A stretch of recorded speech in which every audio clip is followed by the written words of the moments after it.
Yo, what is good, YouTube? Welcome back to another YouTube video on the channel. Today we're doing something a little bit new, where we're gonna hyper analyze the newest chapter of whatever is hot that I'm currently reading right now. And currently it's Boruto. Spoilers for chapter number 9 from last month, but Himawari is the next Jinchuriki of the Nine Tails. And she actually, with this newest chapter, it's revealed that she's even got a higher affinity with Kuruma than Naruto. And that's insane to me. But I just wanna do like a quick play-by-play real quick and go over some things that, you know, stuck out to me in this chapter. I mean, I think this chapter was pretty uneventful for the most part. I mean, it was more like a recap of what's actually happening. You got Shikamaru just talking about, you know, the motives of all of them. You know, they discover that it's actually Sasuke, who is one of the main enemies in this group. I just like to call them the 10 Tails Akatsuki at this point. The Sasuke one is the one who ends up going against Sarada. She pulls up with class rep, and then they get confronted by the Sasuke lookalike, right? I wish I could see this animated because I want to see how cool this looks with like the instant dodge into Chidori. Like that actually looks insane. So Sarada realizes that this is actually her dad, or at least resembles her dad, because of the fact that he used the Chidori, right? And then it flashes over to Himawari, and this is where a big bulk of the chapter kind of gets answered a bit. So it was actually a shock to me, and I feel like a lot of people too, that she actually had a higher affinity with Kuruma than Naruto did. Like, what is that even about? I feel like, I don't know, at the end of the war arc, they kind of solidified Naruto and Kuruma's like relationship being like one of the tightest it's ever been, but Himawari took it further, I guess. Yeah, so they're all fighting off all the 10 Tails Akatsuki. It's wild to me that they had to reiterate this part, because I know that this is a big part of the internet's discourse with why Kuruma was able to come back to life. People were like, why is Kuruma able to come back to life if he was supposed to be like sacrificing himself to save Naruto and everyone else from Jigen, right?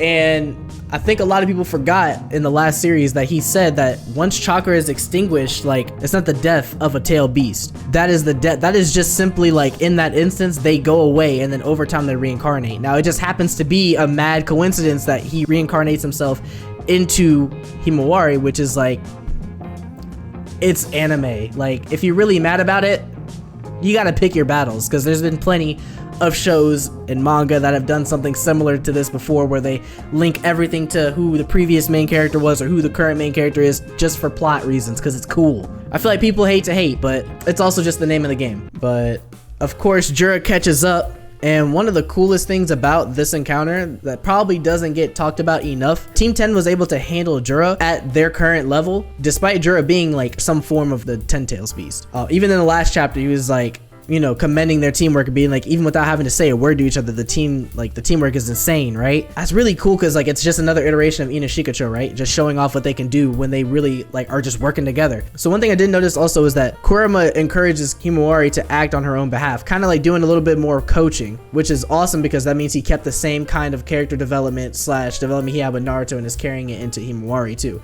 being like, hey, you need to do this, is what you need to do, this is where your mind is at, and this is why you're not able to do what you want to do. If your mind was here, you'd be able to do so much more. And I think it's mad cool that he was able to kind of like get to her in that way. Do I think that means that she's gonna pop off the next chapter? Who knows? All I know is that there was encouragement, and that's all that matters. Going back into this whole thing, so Himawari, you know, listens, takes his advice, gets her, oh my gosh, I forgot about this. She gets her legs snapped, which is like, what? Why? Like, was that necessary? Just snapped her whole ankle, throws her aside. Inojin is like, stop, tries to go in for an attack. Jura attacks him, and then Himawari is like, leave them alone. He's like, I'm agreeing with you. Why do they keep going? Why do they keep going? I don't know why. It's not that funny, but like at the same time, it's just funny because he's not really like, he's not a person. So like, he doesn't really understand. He genuinely doesn't understand. He's like, bro, I don't know either. I keep piecing them up, and he just keeps coming.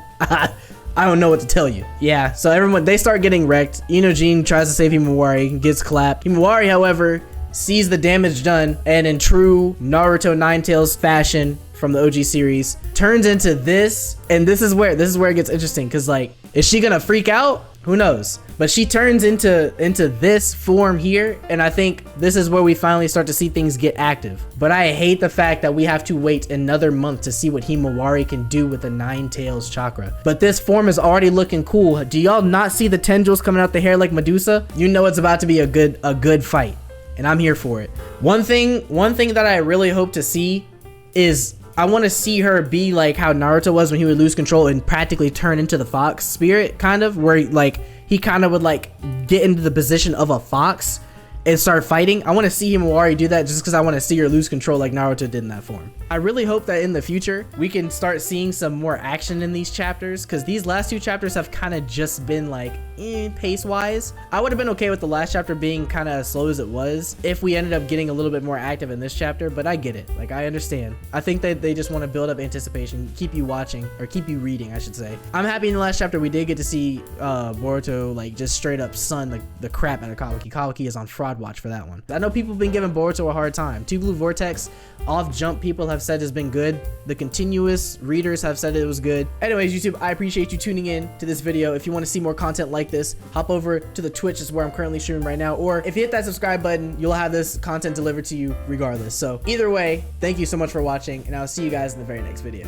Peace, y'all.